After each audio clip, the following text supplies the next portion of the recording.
Olá, querido estudante, eu sou o professor Douglas Gomes e venho trazer física para você aqui no canal Física para Universidades e Concursos.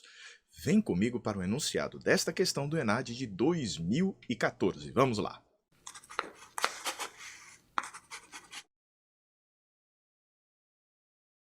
Após uma maré alta que atingiu vários carros parados na superfície de uma praia, um grupo de estudantes procurou estudar o fenômeno com o objetivo de estabelecer algumas previsões.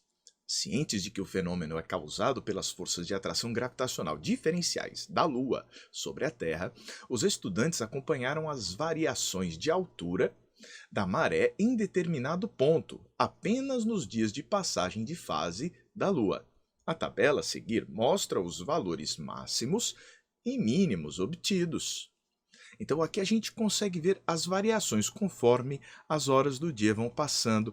A maré aqui no dia 3, quando a lua estava crescente, às 2 horas, da madrugada, era de 72 centímetros. Às 7 horas, com o dia amanhecendo, 0,96 metros. 14 horas, 0,34 metros.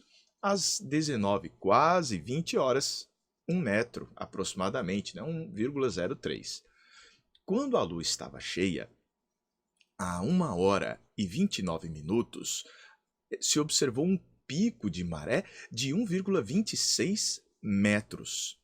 Depois, uma baixa na maré para 0,37. Observe a diferença nessas variações de máximo e de mínimo.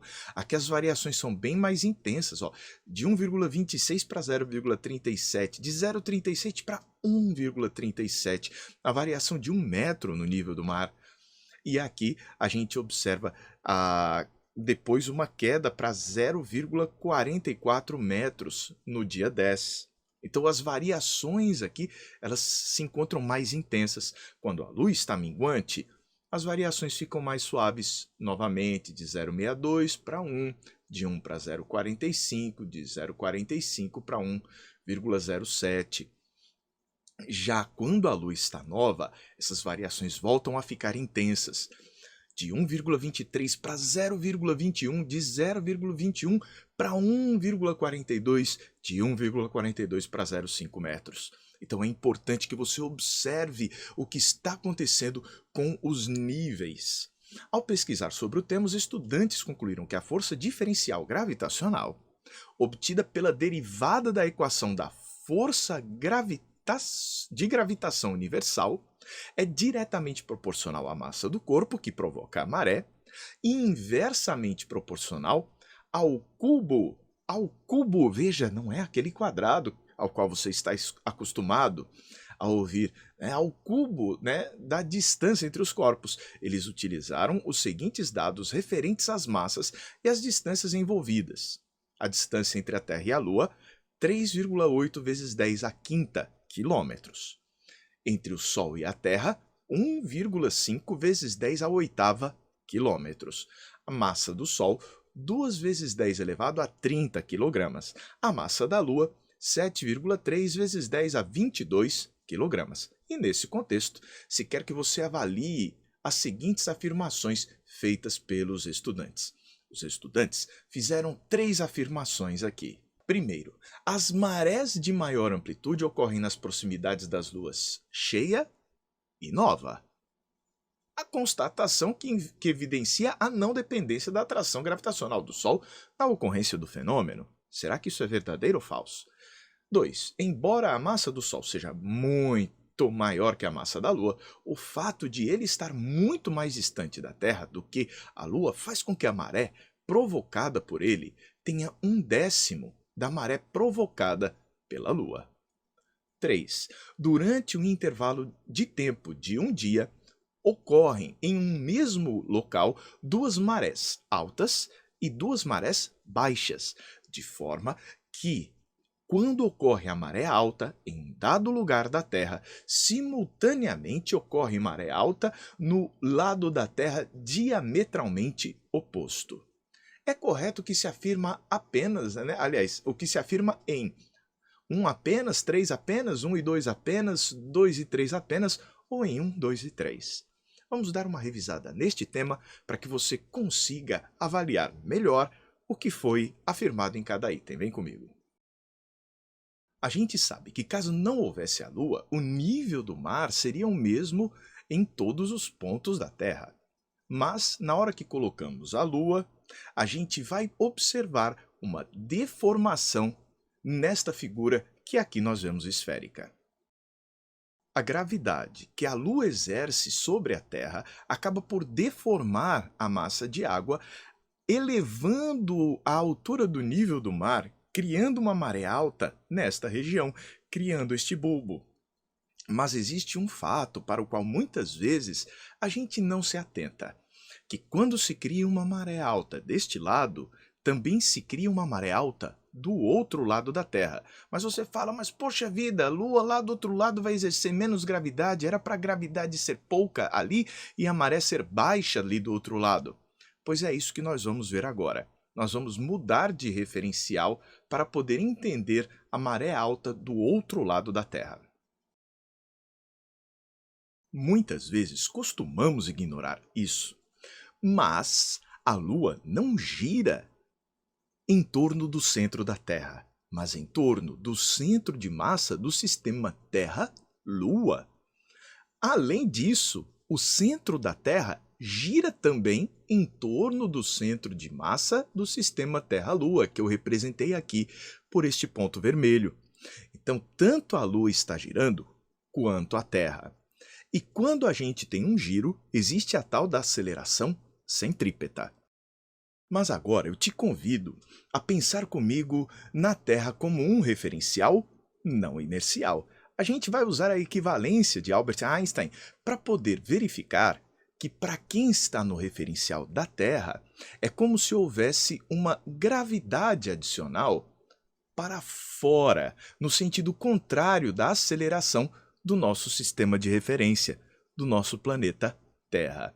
Então, é como se houvesse uma gravidade empurrando as coisas para o outro lado, no sentido contrário da centrípeta. É o que a gente usualmente chama de aceleração centrífuga no referencial não inercial. É aquela história, quando você faz uma curva para a direita, você se sente jogado para a esquerda. Tudo bem? Então vamos ver as consequências disso no nível do mar. No referencial não inercial da Terra, lembre-se, a Terra tem aceleração, este ponto da Terra tem aceleração. A gente vai observar que existe uma centrífuga, fazendo com que aquele formato que a gente esperava esférico para a massa de água dos oceanos se torne um formato achatado do jeito que você está vendo aqui nesta figura. Então, enquanto há uma maré alta de um lado da Terra, existe uma maré alta do outro lado da Terra, e aqui, nessas duas regiões, nós vamos observar maré baixa. Suponha que o Sol esteja nesta posição. Nós temos aqui o planeta Terra e ali a Lua.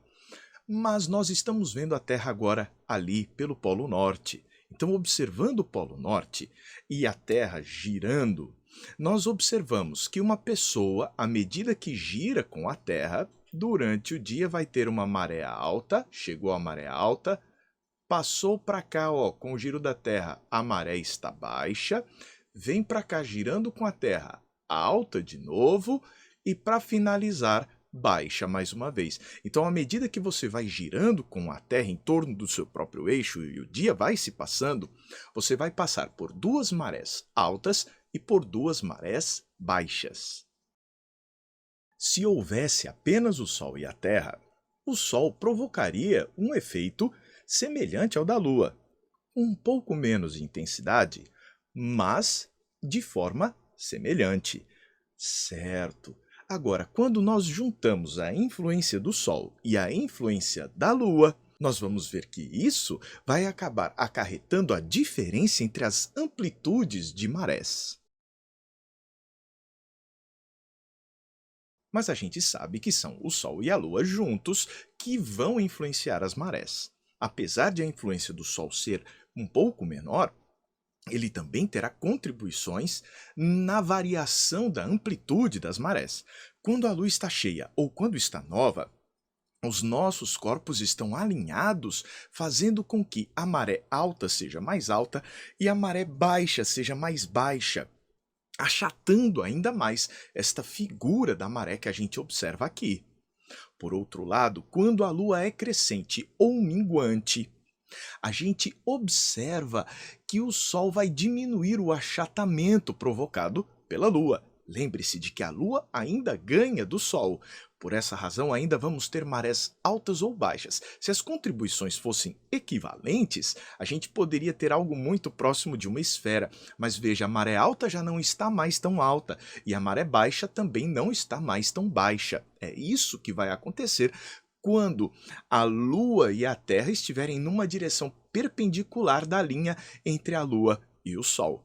É por essa razão que, quando a gente viu a mudança de fases da Lua, a gente observou naquela tabela que as marés, a amplitude das marés estava diferente. É a influência do Sol neste fenômeno.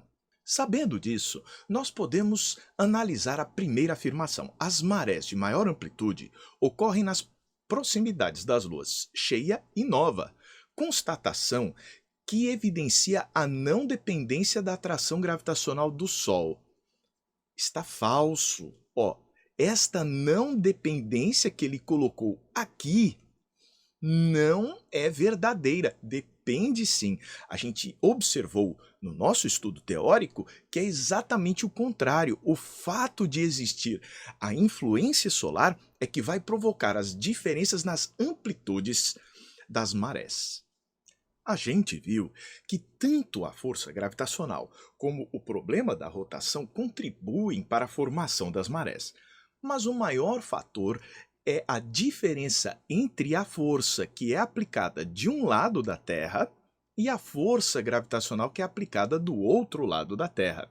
Então, esta diferença aqui, o nosso ΔF, é o que vai provocar a diferença entre as marés.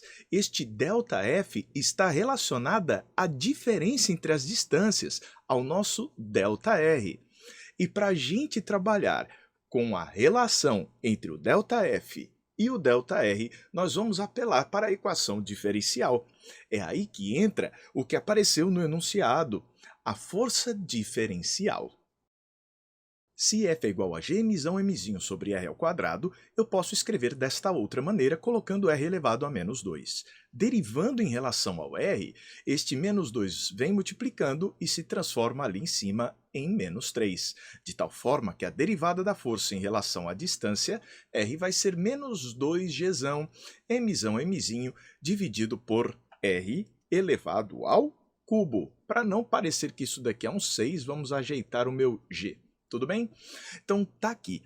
Eu consigo agora comparar a influência do Sol com a influência da Lua.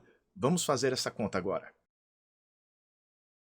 Para comparar a influência do Sol à influência da Lua, nós vamos aqui dividir a força diferencial do Sol pela força diferencial da Lua, utilizando a expressão que nós acabamos de observar.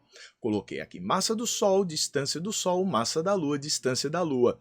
Os demais termos se cancelam e nós vamos ter esta expressão aqui. Próximo passo, substituir os valores que foram fornecidos no enunciado. E vamos encontrar que a força feita pelo Sol não é nada desprezível. Ela é 0,45 vezes a força diferencial causada pela Lua. Ou seja, a diferença de forças de um extremo ao outro da Terra feito pelo Sol é 0,45 vezes a diferença de forças feita pela Lua entre as extremidades da Terra, para que a gente consiga ter aquela deformação da massa de água. Por essa razão, não dá para desprezar a contribuição do Sol no fenômeno das marés.